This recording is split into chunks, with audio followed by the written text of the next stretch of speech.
In a world where love is a choice, one man dares to defy the odds. Will he find his soulmate, or will destiny have other plans? A journey of heartbreak, hope, and the relentless quest for love. Who will he choose? Anyone but you. A young lady named Beatrice was in a hurry to a cafe as she needed to use the restroom. However, the waiter didn't permit her to use the restroom unless she was a customer. Consequently, Bea decided to purchase a loaf of bread to gain access to the restroom, but the waiter insisted she pay first. Bea, being in a rush, had no time to line up at the cashier. A stranger named Ben attempted to assist her by persuading the waiter that she was his wife, and then placed an order to use the restroom. Bea expressed her gratitude to Ben, then proceeded to the restroom, leaving her coat with Ben. Bea, delighted to meet an attractive man, phoned her friend to recount her experience. However, in her excitement, she carelessly turned on the water faucet, causing her trousers to get wet from the spray. As a result, she had to attempt to dry her trousers before exiting the restroom. Ben was curious about what was happening in the restroom, and Bea assured him that she was fine. She exited the restroom just in time, and they continued their newfound friendship. When Bea was about to leave the cafe, Ben called her over and asked her out on a date. On their initial date, both Bea and Ben appeared to enjoy each other's company. Bea revealed that she had been a gymnast for 5 years, while Ben disclosed that he was a trader. Following their outdoor date, they were spotted together in the apartment. Ben prepared toast for Bea, and they spent the night sharing stories. Bea, who had developed feelings for Ben, fell asleep in his arms. The next morning, Bea was the first to wake up. She gently extricated herself from Ben's arms. Upon waking, Ben saw Bea departing without bidding him farewell. Despite this, Ben attempted to carry on with his usual daily routines. Pete, a colleague of Ben's, arrived at Ben's apartment, which also served as his office, and was taken aback to find Ben cooking. In the meantime, Bea is recounting her encounter with Ben to a friend over the phone. She's quite thrilled at this point, but her excitement is short-lived. She inadvertently overhears Ben's conversation with Pete, in which Ben refers to her as a disaster.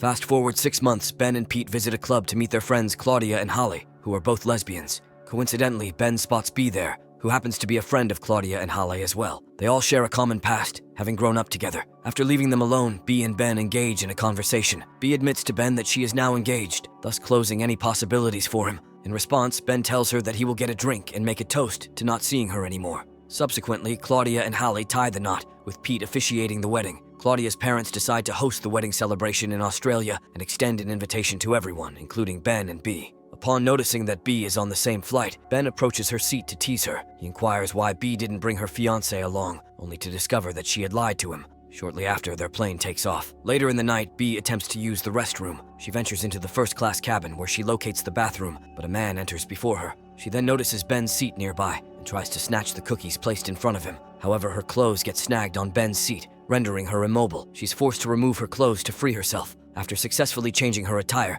she secretly listened to the music that Ben was enjoying. The next morning, they arrived in Australia, all staying at Pete's stepfather's house, which boasted a stunning view and faced the beach directly. During a beach walk, Bea asked Ben to keep his distance, while Claudia advised them both to mature and move on from the past. Meanwhile, Holly and Bea decided to swim. A woman named Margaret was spotted sunbathing while engrossed in a book. Ben approached Margaret and inquired about her well-being. It turned out that Margaret was Ben's former girlfriend. When Bea and Holly were discussing their parents, they noticed Ben and Margaret. Bea questioned who Margaret was, and Holly narrated the history of Margaret and Ben, who had once been a couple but had broken up. Beau then appeared before them, currently being Margaret's boyfriend. Back at the house, Beatrice, sitting alone, was checking her enrollment status as a law student. She had been dismissed from law school. Beatrice's parents appeared before her, expressing their thrill about being in Australia. They inquired about her romantic life, with Beatrice's father asking about Jonathan, Beatrice's ex-boyfriend. However, Bea didn't want to be interrogated about her personal matters. She desired solitude at the moment, content with her current state of happiness. Meanwhile, Ben was reminiscing over photos from his past when he was still involved with Margaret. When the party night arrived, Ben and Beatrice prepared themselves, meeting all their friends. Claudia's father delivered a speech, followed by a fireworks display. They then savored their meal. Claudia's friend suggested they play a game where they had to guess the object their opponent intended. When it was Ben's turn to play, he used the objects he intended. Beatrice accused Ben of cheating, leading to an argument between them that resulted in a flower bouquet catching fire.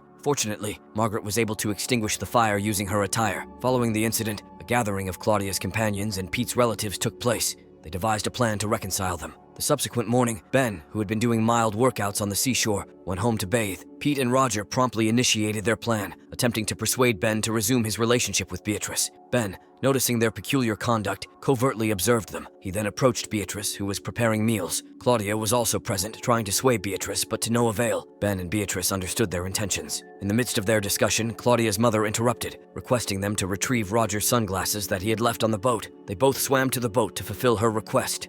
Upon reaching the boat, Beatrice conversed with Ben about the previous night they had spent together. Beatrice noticed her parents bringing Jonathan along, but she no longer harbored feelings for him. She then asked Ben to acknowledge her as his girlfriend, so that Jonathan would keep his distance. Besides, it would be beneficial for him to avoid Beau. Upon returning to the residence, Ben and Beatrice pretend to have reconciled. Everyone is taken aback by the speed of their reunion, including Jonathan, Beatrice's former boyfriend. Beatrice succeeds in shattering Jonathan's heart, but her parents are not particularly pleased with this development. Beatrice and Ben then accompany Claudia's group to a location in the heart of the forest, offering a view of the natural landscape. The argument between Ben and Beatrice persists. Beatrice believes that Ben, being a womanizer, is not the suitable partner for her. Upon reaching the cliff's edge, Ben and Beatrice attempted to persuade those around them that they were in a relationship. Ben requested permission to place his hands on Beatrice's posterior, and Beatrice reciprocated. Meanwhile, Pete was engrossed in observing a koala perched on a tree, munching on leaves. He was fascinated by the koala. Ben and Beatrice continued to touch each other's posteriors until Beatrice discovered a spider crawling out from under Ben's trousers. This prompted Ben to hastily remove his shirt and pants to inspect if there were any more spiders on his body. Ben is then required to don Beatrice's parents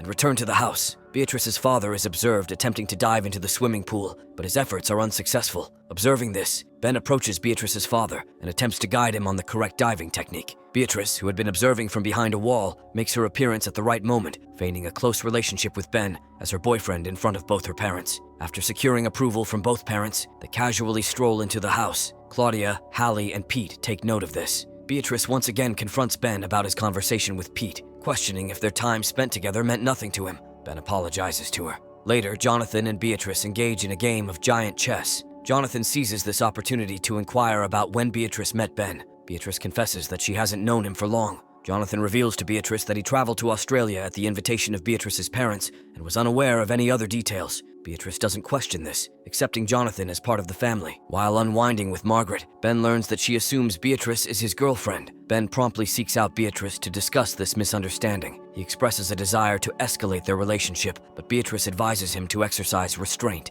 That evening, they attend a party on a large yacht, where they must once again pretend to be a couple to convince the other guests. When the DJ starts playing music, Ben invites Beatrice to dance, and she thoroughly enjoys the solo dance with him. In a bid to impress everyone on the yacht, Beatrice and Ben reenact the iconic Titanic scene. However, a minor mishap occurs when they attempt to descend. Beatrice slips and falls into the sea. Without a second thought, Ben dives in to rescue her. Their friend on the yacht alerts the ship's captain to save them, but the ship is unable to turn around due to the shallow water. They have to wait for the Coast Guard, and in the meantime, they spot a buoy. Beatrice and Ben float there for a while until the Coast Guard arrives to rescue them. Despite the uncomfortable circumstances, Beatrice and Ben appear romantic. Upon returning home, they continue their romantic escapade, giving vent to their pent-up emotions that night. The following day is Claudia and Hallie's wedding. Pete invites Ben to buy flowers and questions him about the seriousness of his relationship with Beatrice. However, Ben's pessimistic response earns him a flower slap from Pete. Pete warns Ben not to evade him and labels him as a playboy. In the meantime, Beatrice and Margaret were at a bakery. Beatrice inadvertently confessed to Margaret that she wasn't serious about Ben. Upon hearing this, Margaret sought Beatrice's consent to pursue Ben, to which Beatrice agreed.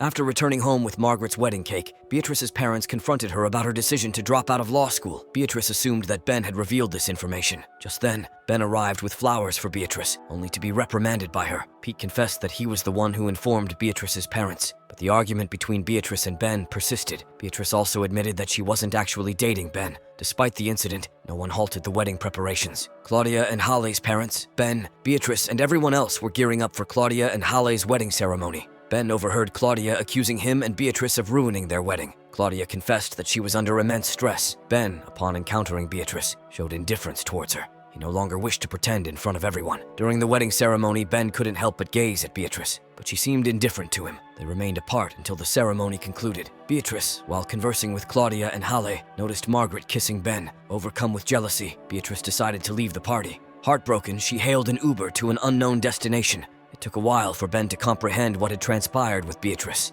Pete and Roger attempted to tease him again, but Ben asked them to stop. After receiving advice from everyone, Ben decided to search for Beatrice. He realized that she could be near the opera house. Without wasting any more time, Ben asked his friend to alert the Coast Guard. He then plunged into the sea. While waiting for the Coast Guard to rescue him, he requested them to drop him off at the opera house. Beatrice, who was alone there, was overjoyed to see Ben approaching her. Finally, the two of them were reunited. This is it for today. I will reconnect with you with another story like this. Until then, this is your host for Movie, Recap Vision, signing off. Don't forget to subscribe and enable notifications to catch more videos like this. Thank you for watching.